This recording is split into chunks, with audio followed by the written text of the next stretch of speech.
Hello.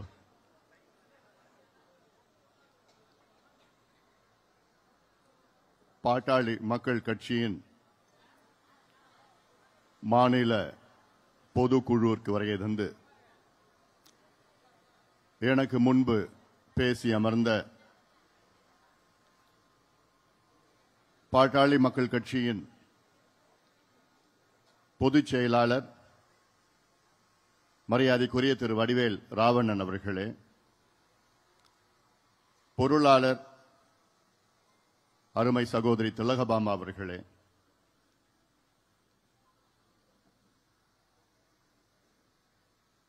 எனக்கு முன்பு பேசிய அனைத்து நிலை நிர்வாகிகள், குறிப்பாக கிழக்கு மண்டல இணை பொதுச் செயலாளர் வைத்தி அவர்கள், உழவர் பேரியக்கத்தின் மாநில தலைவர் ஆலயமணி அவர்கள், செயலாளர் முன்னாள் சட்டமன்ற உறுப்பினர் வேலுச்சாமி அவர்கள், வன்னியர் சங்கத்தின் மாநில செயலாளர் முன்னாள் சட்டமன்ற உறுப்பினர் கார்த்திக் அவர்கள், சமூக நீதி பேரவையின் மாநில தலைவர் வழக்கறிஞர் பாலு அவர்கள், முன்னாள் மத்திய ரயில்வே துறை இணை அமைச்சர் அரங்கவேலு அவர்கள், முன்னாள் மத்திய சுகாதாரத்துறை இணை அமைச்சர் NT சண்முகம் அவர்கள், மகளிர் சங்கத்தின் முன்னாள் சட்டமன்ற உறுப்பினர் சக்தி கமலாம்பாள் அவர்கள், நிர்மலா ராசா அவர்கள், காசாம்பு பூமாலை அவர்கள், மதுரையிலிருந்து இந்த பொதுக்குழுக்காக வருகை தந்திருக்கின்ற நம் கட்சியினுடைய மூத்த முன்னோடி மரியாதைக்குரிய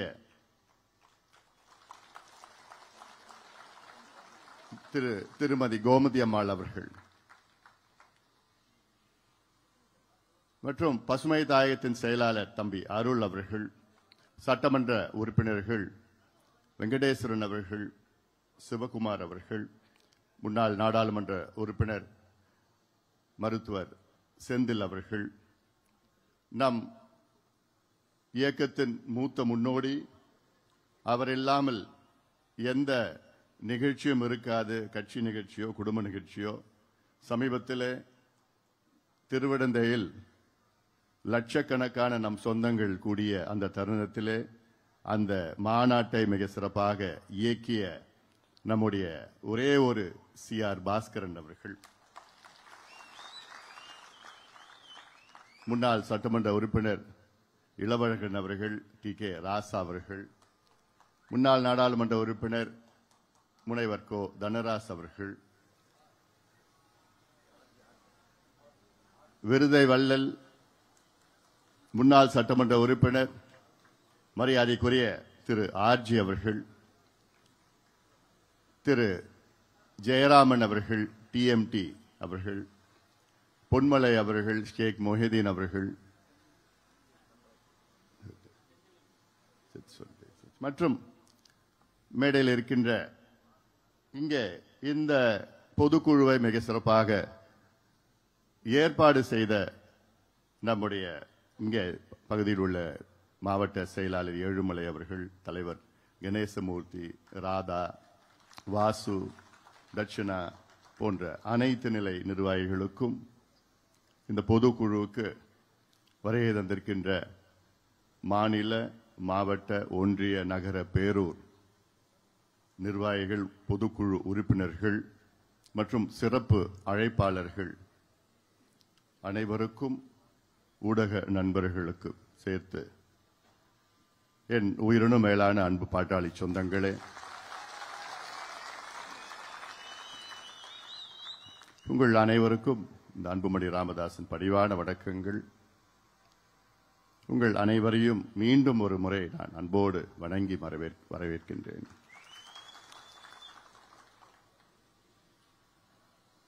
முதலில் எங்கள் மீது நம்பிக்கை வைத்து இன்னும் ஓராண்டு காலம் எங்களை இந்த பொறுப்பிலே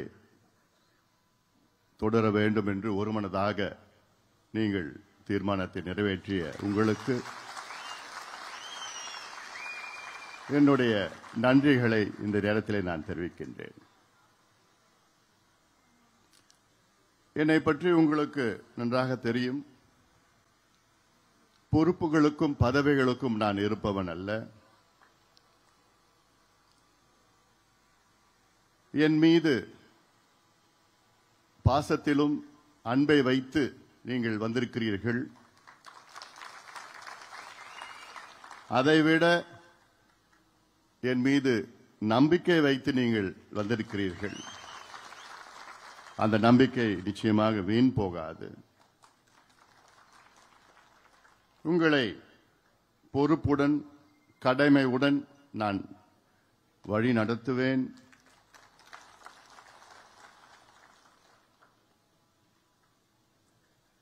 நம்முடைய இனமான காவலர் சமூக நீதி போராளி மருத்துவர் ஐயா அவர்கள் நம்முடைய வழிகாட்டி. அவர்தான் எல்லாம். நம் இயக்கம், நம் கட்சி, இந்த சமுதாயம், அவருடைய கொள்கைகளை நாம் பின்பற்றுகின்றோம்.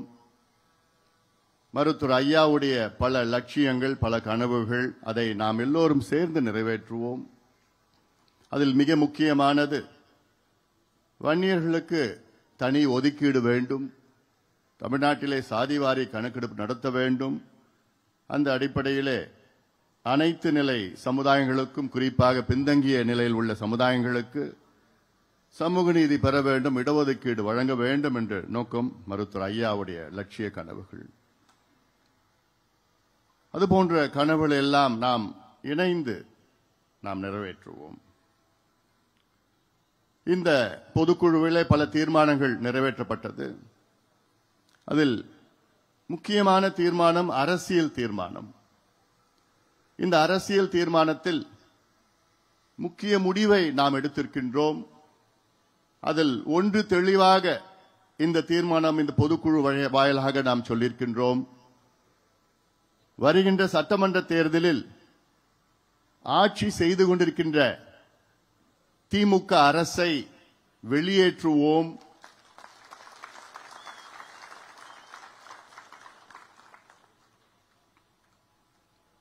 திமுக ஆட்சியை வீட்டுக்கு அனுப்புவோம் என்று அரசியல் தீர்மானத்தை ஒருமனதாக நாம் நிறைவேற்றியிருக்கின்றோம். ஆம், நமக்கு 2 இலக்குகள் இருக்கிறது. ஒன்று, யார் வர வேண்டும், அடுத்தது யார் வரக்கூடாது. இப்பொழுது நம்முடைய ஒரு இலக்கு யார் ஆட்சிக்கு வரக்கூடாது என்று தெளிவுபடுத்திவிட்டோம், முடிவாக இருக்கின்றோம். திமுக மீண்டும் ஆட்சிக்கு வரக்கூடாது என்று அதை நாம் தெளிவாக இருக்கின்றோம்.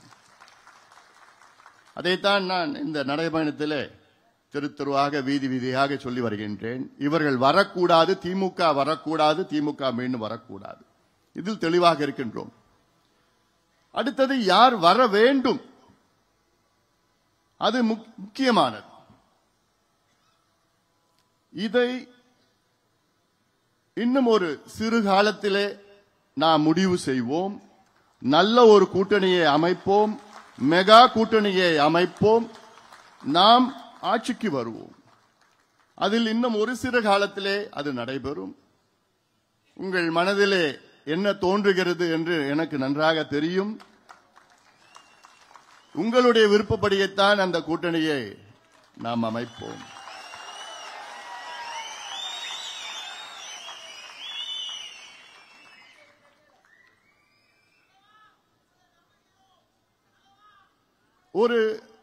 எனக்கு முன்பு பேசியவர்கள் ஒரு சிலர் சொன்னார்கள், தமிழ்நாட்டில் நம்முடைய வாக்கு விகிதம் 6 விழுக்காடு 7 விழுக்காடு. ஆனால் அந்த நேரத்தில் நாம் கூட்டணிக்கு சென்று ஒரு காரணத்தால் தான் அவ்வளவுதான் நாம் பெற முடிந்தது. அதற்கு ஒரு எடுத்துக்காட்டு, இப்போ இந்தியாவிலே தேசிய அளவில் மொத்தம் 100 விழுக்காடு எடுத்துக்கொண்டால் திமுக அதில் 1.25 விழுக்காடு வாக்குகளை தான் திமுக பெற்றிருக்கிறது. தேசிய அளவில் நீங்கள் பார்த்தீர்கள் என்றால் திமுக வெறும் 1.25 வாக்குகள் தான் பெற்றிருக்கிறது. 1.25% வாக்குகள் தான் பெற்றிருக்கிறது. ஆனால் ஒரு மாநிலத்தை ஆளுகின்ற திமுக 40 எம்பிக்கள் வெற்றி பெற்றிருக்கிறது. ஆனால் இந்த சதவீதத்தை பற்றி பெரிதாக நீங்கள் அதை மனதில் வைத்துக் கொள்ள வேண்டாம். அதேதான் பாட்டாளி மக்கள் கட்சியும் 6 விழுக்காடு 7 விழுக்காடு என்றால் நம்முடைய வாக்குகள் நெருக்கத்தில் இருக்கிறது. ஒட்டுமொத்தம் மக்கள் வாக்களித்தால் நிச்சயமாக நம் 40, 50, 60 சட்டமன்ற உறுப்பினர்கள் வைத்தால் நாம் ஆட்சி நம்முடைய ஆட்சி தான். இது எத்தனையோ உதாரணங்கள் இந்தியாவில் இருக்கிறது. அதை நோக்கி நாம் பயணிக்க வேண்டும். நம்மேல் முதலில் நாம் நம்பிக்கை வைக்க வேண்டும். வருகின்ற அடுத்த ஒரு 6 மாத காலம் கடுமையாக நீங்கள் உழைக்க வேண்டும். ஒற்றுமையாக உழைக்க வேண்டும். நம்பிக்கையோடு உழைக்க வேண்டும். இந்த மேடையில் எத்தனையோ சட்டமன்ற உறுப்பினர்கள், முன்னாள் நாடாளுமன்ற உறுப்பினர்கள், முன்னாள் சட்டமன்ற உறுப்பினர்கள், முன்னாள் பெருந்தலைவர்கள், சேர்மன் இந்த மேடையில் மட்டுமல்ல இங்கே இருக்கின்றீர்கள். இவர்கள் யாரும் நாம் இயக்கத்தில் சேர்கின்ற நேரத்தில் இது நான் எம்பி ஆவேன், எம்எல்ஏ ஆவேன், சேர்மன் ஆவேன், மந்திரி ஆவேன் அந்த நோக்கத்திலே யாரும் வரல. எல்லோரும் மருத்துவர் ஐயா அவர்கள் நம்மை அழைத்தார். அவர்களுக்கு ஒரு கொள்கை இருக்கிறது. அந்த கொள்கை அவர்கள் பிடித்த காரணத்தால் ஐயா அவர்கள் வழியிலே அவர்கள் இணைத்துக் கொண்டார்கள். அந்த பயணத்தில் அவரும் கலந்து கொண்டார்கள். இன்று அந்த பயணம் தொடரும். மீண்டும் நான் சொல்கின்றேன், நம்முடைய வழிகாட்டி ஐயா அவர்கள் தான், நம்முடைய குலதெய்வம் ஐயா அவர்கள் தான். ஐயா அவர்கள் உருவத்திலே இங்கே இல்லை என்றாலும் உள்ளத்தில் இருக்கின்றார்கள். அவர்களுக்கு இங்கே நிரந்தரமாக ஒரு நாற்காலி இருக்கிறது. இது ஐயாவுடைய நாற்காலி. ஐயா நம்முடைய நிறுவனர், அதில் மாற்று கருத்து கிடையாது. அதே வேளையிலே பொறுப்புகளுக்கும் பதவிகளுக்காம் நான் ஆசைப்படுபவன் கிடையாது. என்னை தெரிந்தவர்கள் உங்களுக்கு நன்றாக தெரியும். இன்று காலத்தின் கட்டாயத்திற்காக உங்களுடைய எண்ணங்களை நிறைவேற்றுவதற்காக இங்கே உங்கள் முன் நின்று கொண்டிருக்கின்றேன். இது ஒரு சாதாரண இயக்கம் கிடையாது. நம் கட்சி சாதாரண கட்சி கிடையாது. ரத்தம், வேர்வை, தியாகம், உயிர் தியாகம் இதை சிந்தி லட்சக்கணக்கானவர்கள் உயிரை நீத்து, நூற்றுக்கணக்கானவர்கள் உயிரை நீத்து, லட்சக்கணக்கானவர்கள் தியாகம் சிந்தி சிறைக்கு சென்று சிறிய சிறிய அளவில் நாம் இயக்கத்தை நாம் வளர்த்துக் கொண்டிருக்கின்றோம். இந்த இயக்கம் அடுத்த கட்டத்துக்கு செல்ல வேண்டும் என்ற நோக்கம். நான் சொல்லியிருக்கின்றேன், ஐயாவுடைய நாற்காலி நிரந்தரமான ஒரு நாற்காலி ஐயாவுக்கு. ஐயாவுடைய நாற்காலி இது. ஐயா எப்போனா இங்க நாற்காலிக்கு வரலாம், நிச்சயமாக வருவார் என்ற நம்பிக்கை எனக்கு இருக்கிறது. சில நேரத்தில் சாமி கொஞ்சம் கோபம் வந்துடும். அப்போ என்ன பண்ணணும்? திருவிழா எடுப்போம், நெருப்பு மெதிப்போம், என்னென்னமோ காவடி எடுப்போம், என்னென்னமோ செஞ்சிட்டு இருப்போம். இதுல என்ன பிரச்சனைனா பூஜாரி தான் பிரச்சனை.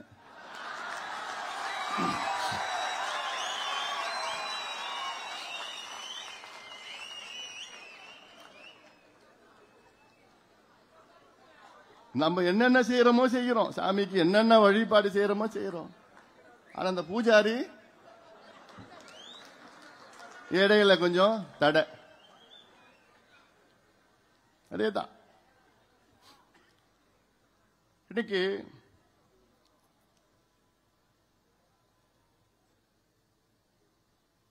ஐயா அவர்கள் ஒரு தேசிய தலைவர்,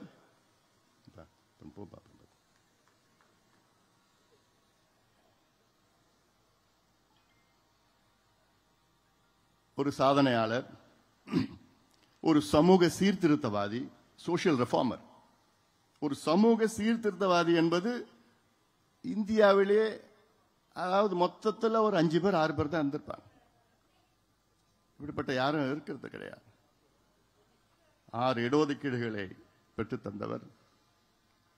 நமக்கெல்லாம் அரசியல் கற்றுக்கொண்டது, சமூக நீதி என்றால் நமக்கெல்லாம் பாடம் கொடுத்தது, கற்றுக் கொடுத்தது ஐயா அவர்கள் தான். ஆனால் இன்றைக்கு ஐயா அவர்களால் இந்த இயக்கத்தை, நம் கட்சியை நிர்வகிக்க அதில் ஒரு சூழல் இருக்கிறது. இது சில செய்திகள் என்னால் வெளியில் சொல்ல முடியாத ஒரு சூழல். அந்த காரணத்துக்காகத்தான் நான் ஒன்னும் ரொம்ப பிடிவாதக்காரன் கிடையாது. நான் சொல்றது நம்ம எல்லாம் சேர்ந்து செய்யலாம்.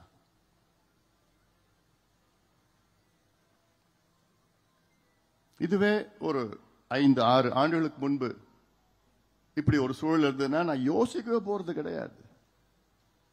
எனக்கு இந்த பதவி, பொறுப்பு, அது இதெல்லாம் நிச்சயமா என் மனசுல எதுவுமே கிடையாது. எனக்கு இந்த பதவி வேணும்னா நான் 10-15 ஆண்டுகளுக்கு முன்பு நான் கேட்டு வாங்கிட்டு இருப்பேன். நான் ஏன்னா அவசியமே இல்லை. அதுக்காக நான் வரல, பதவி பொறுப்புக்காகலாம் நான் வரல. நான் என்னுடைய நோக்கமே இந்த சமுதாயத்தை அடுத்த கட்டத்துக்கு கொண்டு போகணும், இந்த சமுதாயத்தை வழி நடத்தணும். இந்த சமுதாயத்துக்காக தான் கட்சியை தொடங்கினார், சமூக நீதிக்கு தான் கட்சி தொடங்கினார். அதுதான் அந்த அடித்தளம் தான்.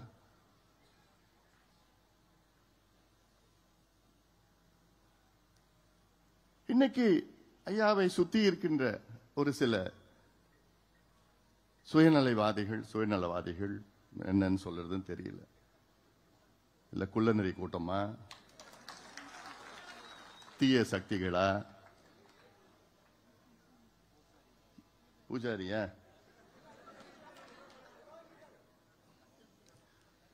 இவங்க ஒன்னும் திருப்பி மாத்தி சொல்லாததெல்லாம் சொல்லி, செய்யாத ஒன்னும் பொய்ய சொல்லி, இப்படியே சொல்லி ஒரு சில பேர், நிறைய பேர் உங்க மனசுல எல்லாம் எவ்வளவு வலி இருக்கும்னு எனக்கு தெரியுது. எனக்கு நீங்க இங்க வந்திருக்கிறீங்க, உங்க ஒவ்வொரு மனசுலயும் இந்த கண்ணு வேணுமா, இந்த கண்ணு வேணுமா என்ன சொல்லுவீங்க? 2 கண்ணு வேணும் தானே சொல்லுவீங்க. இல்ல இந்த கண்ணு தானே முக்கியம் யாராவது சொல்லுவீங்களா? உங்க வலி என்னால புரிய முடியுது. ஆனா எல்லாத்துக்கும் வேற எனக்கு வலி, எவ்வளோ வலினா தாங்கிட்டு இருக்கிறேன். நான் தூங்கியே எவ்வளவு நாள் ஆகுது. எவ்வளவு மனசுல நான் தாங்கிட்டு இருக்கிறேன், பாரங்களை தாங்கிட்டு இருக்கிறேன். ஆனாலும் அமைதியா இருக்கிற உங்க முன்னாடி நான் சிரிச்சிட்டு தான் இருக்கிறேன்.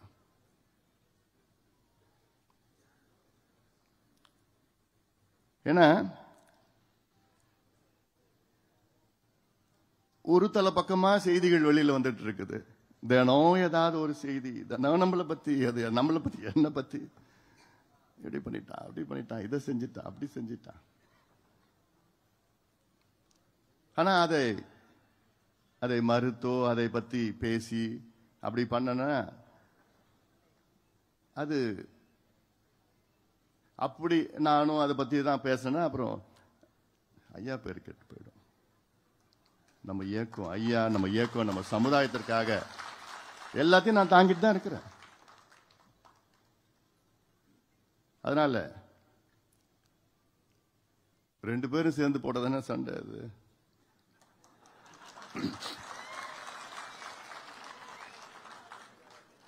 நேத்து கூட நீதிமன்றத்திலிருந்து வெளியில வரப்போ தீர்ப்பு வந்தது. எனக்கு சுத்தமா மகிழ்ச்சி கிடையாது, சந்தோஷம் கிடையாது, வருத்தம். எனக்கு மனசுல அவ்வளவு வலியோட தான் அந்த தீர்ப்பை நான் எதிர்கொண்டேன். நான் பாலு எனக்கு ஃபோன் பண்ணி சொன்னப்போ, ஐயா நமக்கு நடத்தலான்னா, அப்படியா சரி, அவ்வளவுதான். யாருக்கு எதிர்த்து தீர்ப்பு? யார் எதிர்த்தியா அந்த தீர்ப்பு? நமக்குள்ளே ஒரு தீர்ப்பா? நமக்குள்ளே எதிர்த்து ஒரு தீர்ப்பா? அது ஒரு தீர்ப்பா?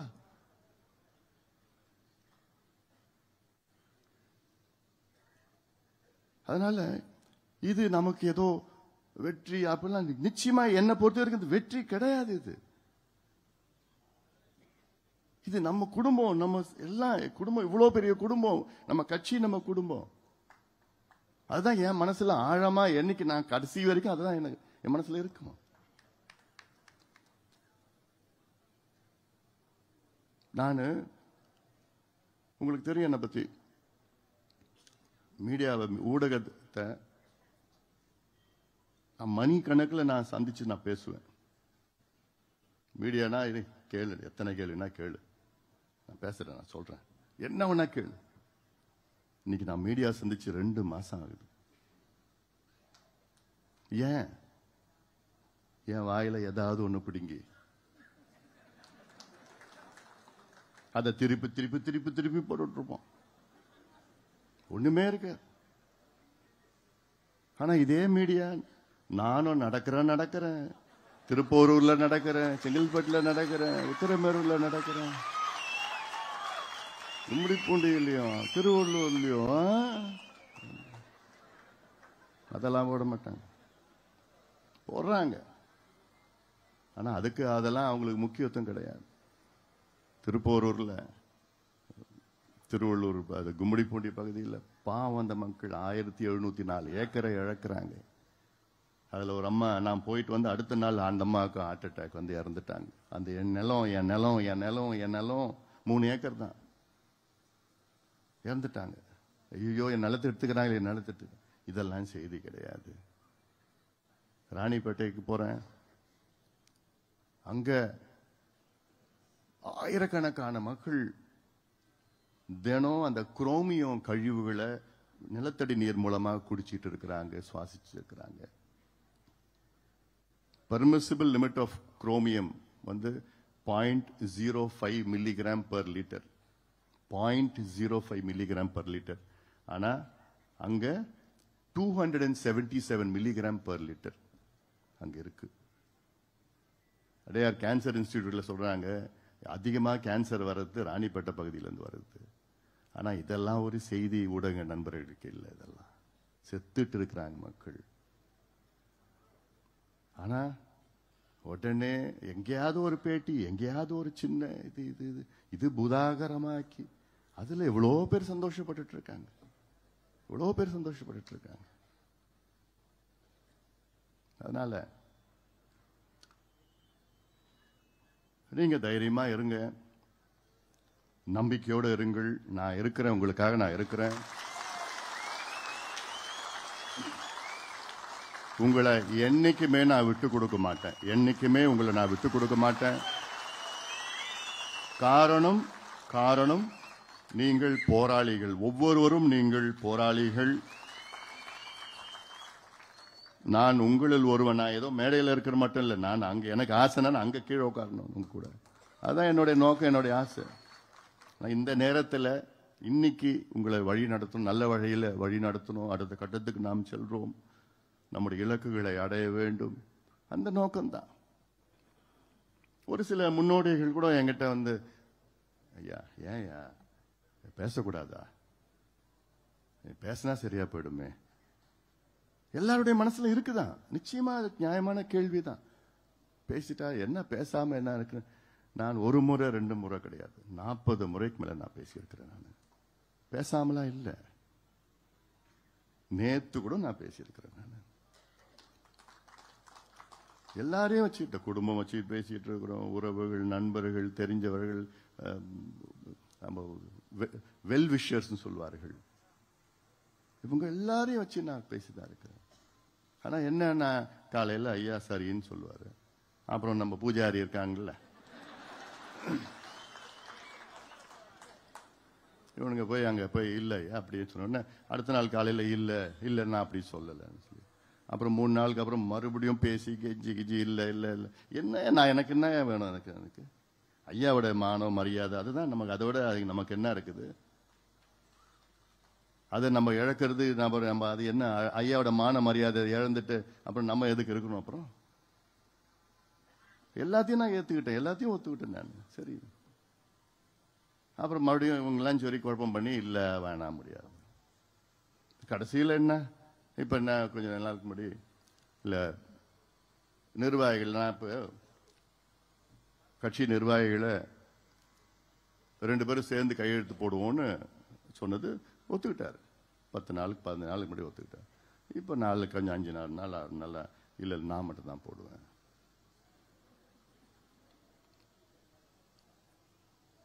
அது நான் என்னால நிச்சயமா ஒத்துக்க முடியாது. நிச்சயமா ஒத்துக்க முடியாது. ஏன்னா அது உள்ள நான் போக விருப்பம் இல்லை எனக்கு. அது எனக்கு எல்லாமே சேர்ந்து பண்ணணும். அது ஒரு கட்சி, ஒரு இயக்கம். சில பேர் சொன்னாங்க மேடையில் கூட, நிரந்தர தலைவர். எந்த இயக்கத்துக்கும் நிரந்தர தலைவர் கிடையாது, நிரந்தர நிறுவனர் தான் தலைவர். என்பது நீங்க முடிவு பண்ணுறது தான். பொதுக்குழு முடிவு பண்ணது தான் தலைவர். நீங்க யாரு முடிவு பண்றீங்களோ அவங்க தான் தலைவர். நம்ம கட்சி ஜனநாயக கட்சி. இதுல அப்பா நீ தான் தலைவர், நீ தான் பொதுச் செயலாளர், நீ தான் பொருளாளர், நீ தான், அதெல்லாம் இல்ல. நம்ம கட்சி டெமோக்ராட்டிக் பார்ட்டி. பொதுக்குழு நீங்க தான் நம்ம கட்சியினுடைய பலம். நீங்க தான். You are the most powerful people இந்த பார்ட்டி. பொதுக்குழு நீங்க முடிவு பண்ணாதான். நீங்க கடந்த முறை என்னை தேர்வு செய்தீர்கள். 3 ஆண்டு காலம் எனக்கு கொடுத்தீர்கள். இன்று இன்னும் 1 ஆண்டு காலம் எனக்கு மீண்டும் தலைவர் பொறுப்பை நீங்கள் கொடுத்திருக்கிறீர்கள். அதனால இதெல்லாம் ஏன்னா எனக்கு என்னன்னா, எனக்கு எவ்வளோ ஒரு பக்கம் எனக்கு கஷ்டம், வருத்தம், தூக்கம் இல்லை. என் கண்ணெல்லாம் பார்த்தாலே தெரியுது. என்ன கேட்பேன், என்னப்பா இவ்வளோ சூப்பரா எவ்வளோ இழைச்சிட்டேன்னு கேட்பேன். நான் இழைக்கல, அது தானா இழைச்சிச்சு. ஏன்னா காலையில எழுந்தா இதுதான் ஞாபகம், தூங்குறப்போ இதுதான் ஞாபகம். என்னடா சிறிது நேரத்தில் என்னடா நம்ம பண்ணிட்டு இருக்கிறோம்? என்ன யார் கூட இந்த நேரத்தில் களத்துல திமுகவை எதிர்த்து எவ்வளவு நம்மளுடைய கோபம், வேகம், உணர்வு, உழைப்பு, ரத்தம் எல்லாமே அவங்க எதிர்த்து அவனை விரட்டி அடிக்கணும்னு அந்த வேகத்துல நம்ம இருக்கணும். இன்னைக்கு களத்துல இருக்கணும். ஆனா நமக்குள்ள பதிவு போட்டுக்கிட்டு, நமக்குள்ள வழக்கு போட்டுக்கிட்டு, நமக்குள்ள பேசிக்கிட்டு, விமர்சனம் செஞ்சுக்கிட்டு, நமக்குள்ள பேட்டி கொடுத்துக்கிட்டு, இதெல்லாம் என்னால தாங்கிக்க முடியல. நான் கனவுல கூட இப்படி நடக்குமா நான் நினைக்கவே இல்லை இதெல்லாம். ஆனாலும் ஏன் நான் பிடிவாதமா கிடையாது, உறுதியா இருக்கிறேன். பிடிவாதம் கிடையாது, உறுதியா ஏன் இருக்கிறேன்? இது நம்முடைய அமைப்பு. இந்த அமைப்பு நான் மீண்டும் சொல்றேன், இது ரத்தம், வேர்வை, தியாகம் சிந்தி வளர்ந்த இயக்கம். இது ஏதோ ஒருத்தர் பண்ணது கிடையாது. எல்லாமே இங்க மேடையில் இருக்கிறவங்க, நீங்க வீட்டில் இருக்கிறவங்க, கிராமத்தில் இருக்கிறவங்க, பாரு நம்ம மூத்தவர்கள், அவங்க தான் நம்ம முன்னோடிகள் சொல்றாங்களா, அவங்க தான் எல்லாமே. அப்ப அந்த காலத்தில் எல்லாமே உழைச்சி வச்சு வந்தது. அவங்களுடைய கனவு, உங்களுடைய கனவு எல்லாமே அடுத்த கட்டத்துக்கு போகணும். அதுதான் என்னுடைய நோக்கம். ஒரு சில சுயநலவாதிகள் அவங்க இதை வச்சுட்டு சம்பாரிச்சு, இதை வச்சுட்டு அது பண்ணோம் இது பண்ணோம்னா அதெல்லாம் நிச்சயமா நான் அதுக்கு வழி விட மாட்டேன். அதனாலதான் நான் உறுதியா இருக்கிறேன். பிடிவாதமா நான் இல்லை, உறுதியா இருக்கிறேன். அவ்வளவுதான். நிறைய என்னால சொல்ல முடியல, சொல்லணும்னு ஆசை, அதனால இது சொல்ல முடியல. சில பேர் தனிப்பட்ட முறையில் நான் சொல்லியிருக்கிறேன், அவ்வளவுதான். அவங்க புரிஞ்சிட்டு இருக்காங்க. அதனால மீண்டும் சொல்றேன், நான் நம்ம எல்லாம் ஒன்றாக களத்தில் இருப்போம். உங்களை எல்லாம் இன்னைக்கு பார்க்கறதுல எனக்கு ரொம்ப ரொம்ப சந்தோஷம். அவ்வளோ எனக்கு மனசுல அவ்வளோ உற்சாகம் எனக்கு.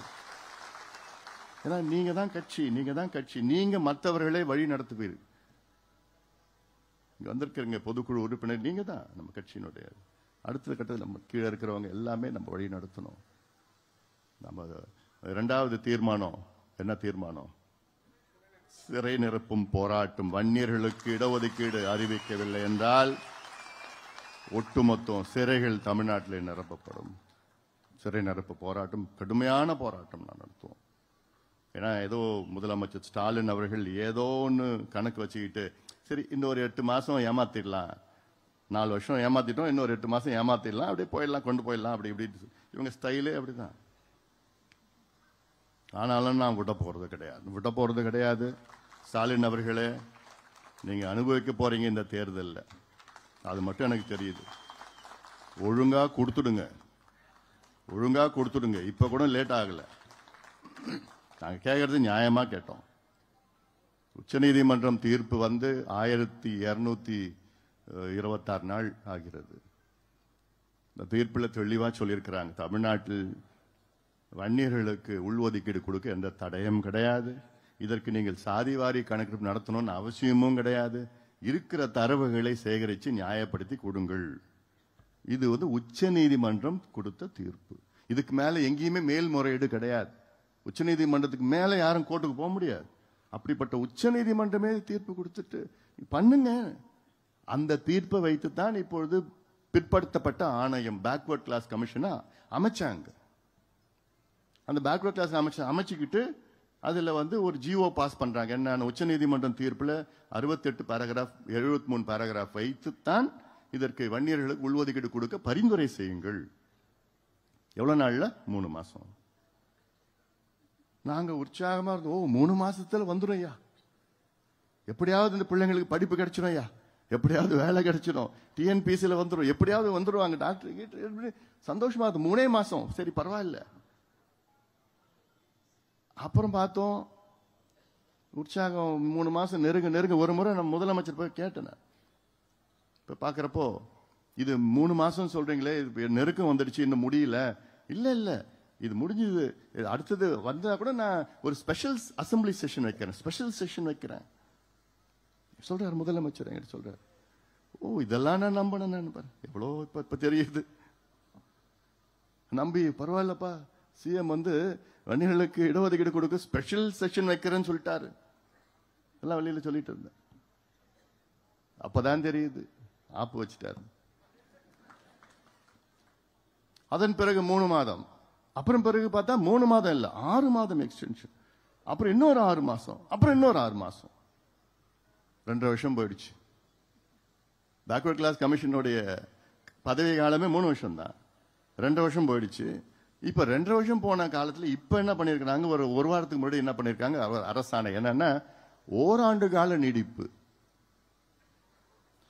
அவங்க பொறுப்பு பதவி காலம் இருக்கிறதே 6 மாசம் தான்.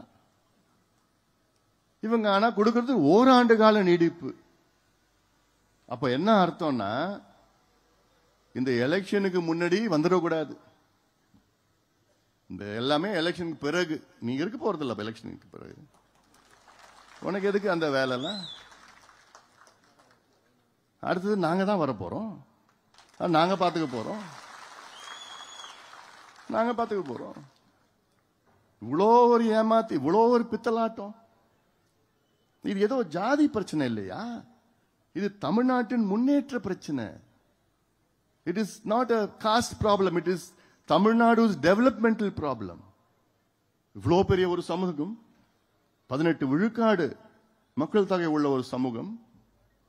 இந்த சமூகம் முன்னேறினால் தமிழ்நாடு முன்னேறும். சிம்பிள் எக்கனாமிக் ஃபார்முலா, சாதாரண ஒரு ஃபார்முலா, லாஜிக்.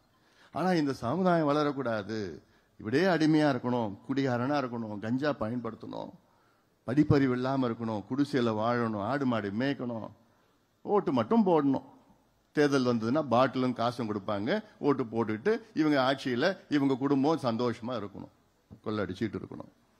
தான் காலகாலமா இதே போன்ற பட்டியலின சமுதாயம், தாழ்த்தப்பட்ட சமுதாயம், இந்த 2 சமுதாயங்களும் ஏமாத்தி இந்த திமுக ஆட்சிக்கு வந்தது. இந்த 2 சமுதாயங்களும், வன்னியர் சமுதாயமும் பட்டியலின சமுதாயமும், வருகின்ற சட்டமன்ற தேர்தலிலே முழுமையாக திமுகவை புறக்கணிக்க வேண்டும், முழுமையாக புறக்கணிக்க வேண்டும். ஏனால் இந்த 2 பெரிய சமுதாயங்களுக்கு தொடர்ந்து துரோகங்களை ஸ்டாலின் அவர்கள் செய்து வருகின்றார்கள். நான் கேட்டேன், ஒரு மேடை போடுங்க ஸ்டாலின் அவர்களே, நான் வரேன், அந்த மேடையில் பொது விவாதம் செய்வோம், நான் விவாதத்துக்கு வருகின்றேன், சமூக நீதி பற்றியோ அல்லது வன்னியர்களுக்கு இடஒதுக்கீடு பற்றியோ, பட்டியலின மக்களுக்கு என்ன செய்திகள் என்று எல்லாத்துக்கும் நான் வரேன், தயாரா இருக்கிறேன். நான் தனியா வரேன், நீங்க வாங்க, உங்களுக்கு நேரம் இல்லையா உங்க அமைச்சர்களை அனுப்புங்க, அவங்களுக்கு நேரம் இல்லையா உங்க கட்சியில யாராவது அனுப்புங்க, நான் வரேன், தனியா வரேன், விவாதம் பண்ணுவோம். நிச்சயமாக அவர்களால் சமூக நீதி பற்றி பேசுவதற்கு கூட திமுகவுக்கு தகுதி இழந்துவிட்டது. தகுதி இல்லாத ஒரு கட்சி, சமூக நீதியின் விரோதிகள் திமுக, சமூக நீதியின் துரோகி திமுக, வன்னியர்களின் துரோகி விரோதிகள் திமுக. இன்னும் போக நீ பார்க்க போறீங்க எவ்வளவு வன்மம் இந்த சமுதாயத்தின் மேல, எவ்வளவு வன்மம். பட் ரோட்ல, ஆலந்தூர் பட் ரோடு இருக்குது, அந்த பட் ரோட்ல வன்னியர் சங்கம் ஒரு ஆபீஸ் ஒன்று இருக்குதாங்க. இது 40 ஆண்டு காலமாக அந்த வன்னியர் சங்கம் அலுவலகம் இருக்கு. பழைய பில்டிங், வெள்ளக்காரங்காலத்தில் கட்டின பில்டிங். அந்த பில்டிங்ல என்னன்னா அந்த பிள்ளைங்க படிச்சுட்டு இருக்கிறாங்க. அங்க தங்கறது சென்னையில் எங்கேயும் இல்லைன்னா அங்க போய் தங்கி படிப்பாங்க. அங்க இருக்கிற இந்த டிஎன்பிஎஸ்சி குரூப் 1 அதுக்கு ப்ரிப்பேர் பண்ணுவாங்க, இல்ல வேலைக்கு போவாங்க, இல்லாட்டி அங்க ஏதோ படிச்சுட்டு இருக்காங்க இந்த பிள்ளைங்க. அதுக்கு அந்த பயன்படுத்திட்டு இருக்காங்க. இதை மூடணும், இதை இழுத்து மூடணும், இதை அபகரிக்கணும் அப்படின்னு வன்மமாக செயல்பட்ட திமுக. சாதாரணமா சொல்ல, வன்மமா எவ்வளோ பேர் வச்சிருக்கிறாங்க. 40 ஆண்டு காலமாக அந்த சொத்தை நம்ம பயன்படுத்திட்டு வரோம். அத 200 போலீஸ் நினைச்சு பாருங்க. 200 போலீஸ் திடீர்னு காலை 200 போலீஸ் போய் அங்க போய் அந்த பிள்ளைங்க படிச்சுட்டு இருக்கிற பிள்ளைங்களை வெளியில அனுப்பி வச்சு அவனுங்க இதில் புட்டியெல்லாம் விட்டுட்டாங்க. வெளியில அந்த பிள்ளைங்க மட்டும் வெளியில அனுப்பிச்சு விட்டுட்டு பூட்டிட்டு சீலை வச்சுட்டு வரான். கொஞ்ச நாளுக்கு முன்னாடி 40 ஆண்டு காலம் வன்னியர் சங்கம் ஆபீஸ் அது. அங்க படிச்சுட்டு இருக்காங்க பிள்ளைங்க. அப்போ உனக்கு வேற எந்த சொத்தும் எவ்வளவு பேர் கொள்ளடிச்சிட்டு இருக்காங்க, அதெல்லாம் ஒண்ணு கண்ணுக்கு படல. ஒரு வன்னியர் சங்கம் பில்டிங், வன்னியர் பிள்ளைங்க பசங்க படிக்கிறது, அதை தான் நீ மூடணும், பூட்டு போட்டு சீல் போட்டு போடணும். எங்கிருந்தே வந்தது இந்த சமுதாயத்து மீது இவ்வளவு வன்மம், இவ்வளவு கோவம் இந்த சமுதாயத்து மேல? என்ன ஏன், என்ன உனக்கு என்ன துரோகம் பண்ணாங்க இந்த சமுதாயம்? அதன் பிறகு பாலு கூப்பிட்டு வச்சு என்ன பண்றீங்களோ தெரியாது, அதை திறங்கன்னு சொல்லி அடுத்த நாள் ஹைகோர்ட்டுக்கு போய் அடுத்த நாளே அந்த சீலை உடைச்சி வை. அன்னைக்கு லஞ்ச் மோஷன், அன்னைக்கு மத்தியானமே லஞ்ச் மோஷன் கோர்ட்ல மூவ் பண்ணி முடியாத சீலை உடைச்சி பிள்ளைங்க உள்ள அனுப்பிச்சு விட்டது அன்னைக்கு. ஆனா அதை விட நிறுத்தல திமுக. என்ன பண்ணாங்க? உச்ச நீதிமன்றம். நினைச்சு பாருங்க, இது ஒரு சாதாரண ஒரு விஷயம். 40 வருஷமா அனுபவிச்சுட்ட ஒரு பில்டிங் சுப்ரீம் கோர்ட் போறாங்க. அந்த சுப்ரீம் கோர்ட்ல யாரை தெரியுமா வைக்கிறாங்க? Attorney general of India. Attorney general of இந்தியானா யாருன்னா இந்தியாவின் தலைமை வழக்கறிஞர். இந்தியாவுடைய தலைமை வழக்கறிஞர், தமிழ்நாட்டின் தலைமை வழக்கறிஞர் அட்வொகேட் ஜெனரல். இந்தியாவுக்கு தலைமை வழக்கறிஞர் அட்டர்னி ஜெனரல். அவரை எப்ப வைப்பாங்க தெரியுமா? இந்தியாவுக்கு பிரச்சனைனா அப்படி அவரை சுப்ரீம் கோர்ட்டுக்கு பேச வைப்பாங்க. இல்ல ஒரு மாநிலத்துக்கு பிரச்சனை, தமிழ்நாட்டு பிரச்சனைனா அப்போ அதை பயன்படுத்துவாங்க. ஆனா ஏதாவது இந்தியாவில் கான்ஸ்டிடியூஷன் பிரச்சனை இருக்கு, நம்ம அரசியல் சாசனம் ஏதாவது ஒரு பிரச்சனை இருக்குன்னா அதை அவரை வைப்பாங்க. ஆனா எதுக்கு வச்சிருக்கிறாங்க? பட் ரோட்ல வன்னியர் சங்க ஆபீஸ மூடிட்டாங்க. அதை திருப்பி கொடுக்கணும்னு உச்ச நீதிமன்றத்தில் அட்டர்னி ஜெனரல் அவங்க பயன்படுத்துறாங்க திமுக அரசு. அவ்வளோ வன்மம். ஆனாலும் நம்ம விட்டுடுவோமா?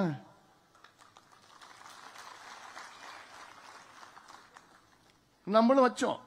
யாரு? ஒரு நல்ல அட்வொகேட், அவ்வளவுதான். அவ்வளவுதான் நம்மளால முடியும். ஏன்னா நியாயம் நம்ம பக்கம் இருக்கு.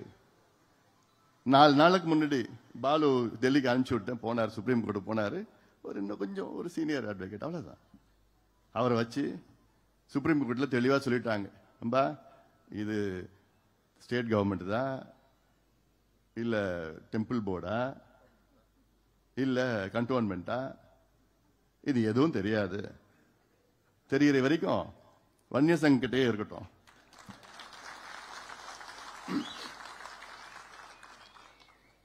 வழக்கு நடத்துங்க. அது எப்படியாவது ஒரு 3-4 வருஷம் ஆயிடும்.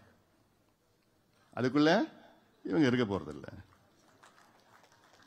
அப்போ இது மாதிரி எவ்வளோ உதாரணங்கள் இருக்கு. ஏன்னா ஏன் இந்த சமுதாயம் என்ன உங்களுக்கு பண்ணுச்சியா? இன்னைக்கு நீங்க வச்சிருக்கிற 127 எம்எல்ஏ 23 எம்எல்ஏ அதிகமா எம்எல்ஏ கொடுத்து இந்த சமுதாயம் தான் உங்களுக்கு, திமுகவுக்கு 5 எம்பி கொடுத்துள்ள இந்த சமுதாயம் உங்களுக்கு. அப்புறம் ஏன் இந்த சமுதாயத்தை நீங்க துரோகம் பண்ண நீங்க துடிக்கிறீங்க? என்ன உங்க நினைப்பு அதுல? அதனால்தான் நான் கேட்கிறேன். சட்டம் இருக்குது, அதிகாரம் இருக்கிறது, எல்லாம் இருக்குது. ஆனா மனசு மட்டும் ஸ்டாலின் அவர்களுக்கு இல்ல. இந்த சமுதாயம் வளரக்கூடாது, முன்னேறக்கூடாது. இது மட்டும் இல்ல, பட்டியலின சமுதாயம் வளரக்கூடாது, முன்னேறக்கூடாது. இதே நோக்கம்தான்.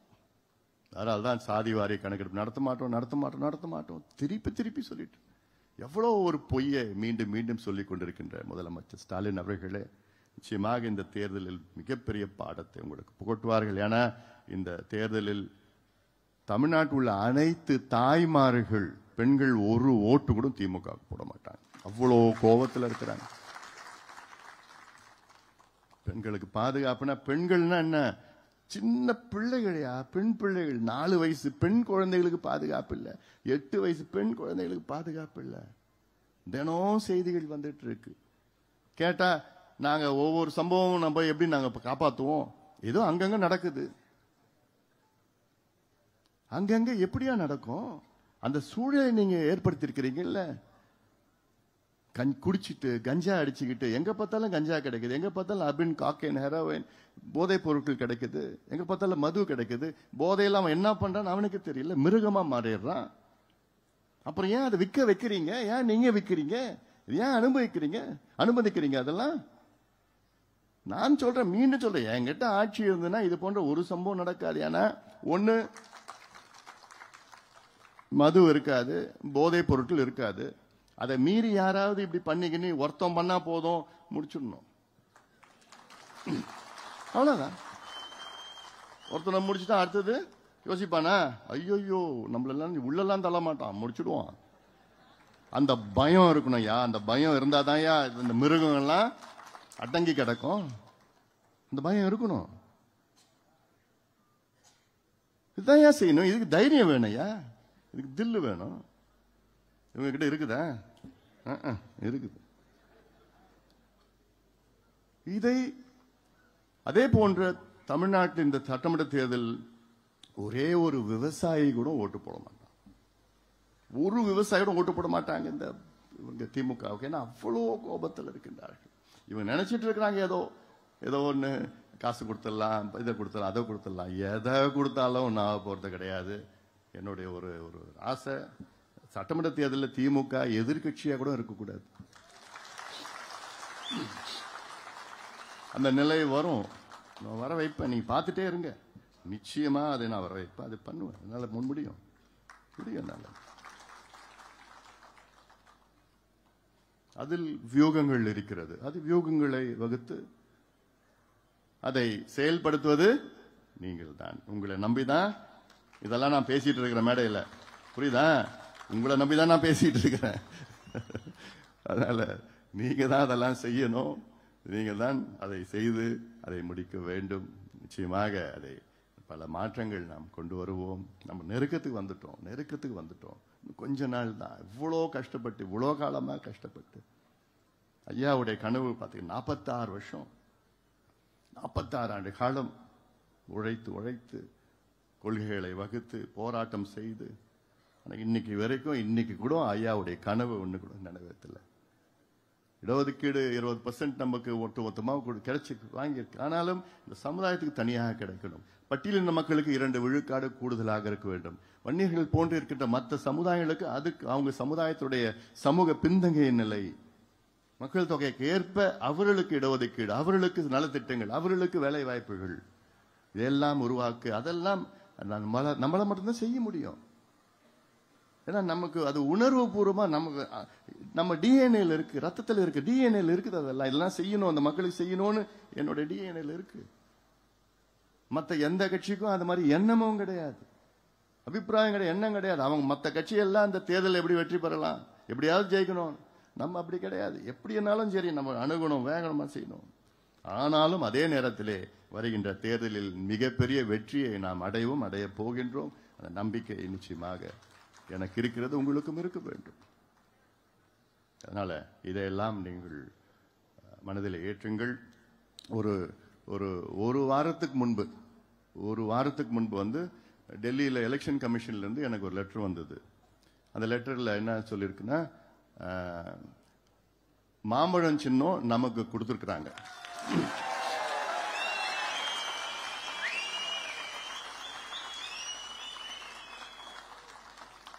டி நகர், என்னுடைய T Nagar office 10th Elect Street T நகருக்கு அந்த லெட்டர் வந்து அதில் நமக்கு மாம்பழம் சின்னம் நம்ம கொடுத்துருக்குறாங்க. அந்த மாம்பழம் சின்னத்தை பயன்படுத்தி நம்ம பீகார் சட்டமன்ற தேர்தல், தமிழ்நாடு சட்டமன்ற தேர்தல், பாண்டிச்சேரி சட்டமன்ற தேர்தலில் நம்ம போட்டியிடலாம்னு சொல்லிட்டு நம்ம கொடுத்துருக்குறாங்க.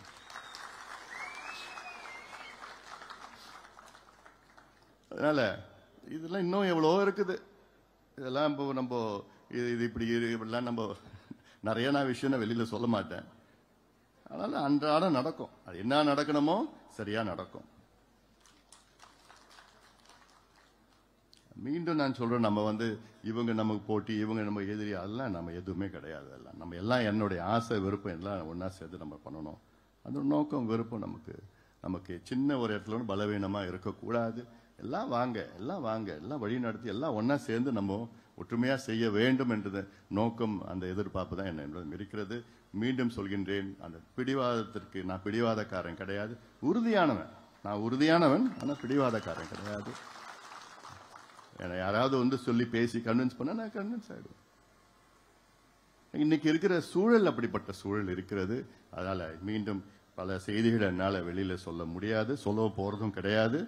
ஆனாலும் அதே வேளையில என்னென்ன செய்ய வேண்டுமோ அதை நான் செய்வேன். உங்களை நிச்சயமாக ஒரு பொழுதும் நான் விட்டுக் கொடுக்க மாட்டேன். நீங்க மேடையில் இருக்கின்றவங்க யாருமே, நிர்வாகிகளும் சரி, யாரையும் நான் என்னால் விட்டுக் கொடுக்க முடியாது. அதுக்காகத்தான் இது போன்ற ஒரு சூழல் இருக்கிறது. அதனால இதையெல்லாம் நாம் அதை கடந்து வருவோம், கடந்து நாம் செல்வோம், நம்முடைய இலக்குகளை அடைவோம், நம்முடைய கனவுகளை, ஐயாவுடைய கனவுகளை, நம் முன்னோடிகளுடைய கனவுகளை நாம் நிறைவேற்றுவோம், தமிழ்நாட்டை மீட்டெடுப்போம். அதற்காகத்தான் இந்த நடைபயணம், தமிழக மக்களுடைய உரிமைகள் மீட்பு பயணம். இந்த பயணத்தை மிக சிறப்பாக இவ்வளவு காலமா எனக்கு ரொம்ப சந்தோஷமா இருக்கு. திருப்போரூர்ல இருந்து அப்புறம் செங்கல்பட்டு, அப்புறம் உத்தரமேரூர், அப்புறம் காஞ்சிபுரம், ஸ்ரீபெரும்புத்தூர், அதுக்கப்புறம்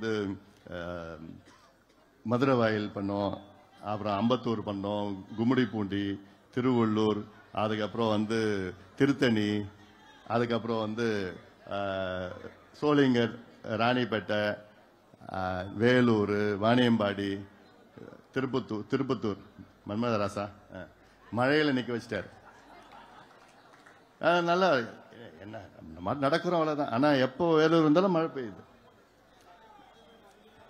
வருது. நடைபயணம் நான் எல்லா ஊருக்கும் வர போறேன். நான் வர அவசியம் வருமா? எல்லா ஊருக்கும் நான் நடைபயணம் இருக்குதுமா. இப்போ இன்னும் சொல்ல போனா இப்ப இந்த பொதுக்குழுனால இப்போ இந்த ஒரு நாள் நின்று போச்சு. பொதுக்குழு முடிச்சோன்னு திருப்பி வருது நடைபயணம். தொடர்ந்து எல்லா ஊருக்கும் வரேன். நான் எல்லா ஊருக்கும், சேலத்திலயோ டெல்டாவோ எல்லா மாவட்டத்துக்கும் நான் அவசியம் வரேன். கன்னியாகுமரி போயிட்டு கன்னியாகுமரி வரைக்கும் நான் போறேன். நான் அதனால எல்லா ஊருக்கும் நான் அவசியம் வரேன். நான் அதற்கு நீங்க நல்லா ஏற்பாடு பண்ணுங்க.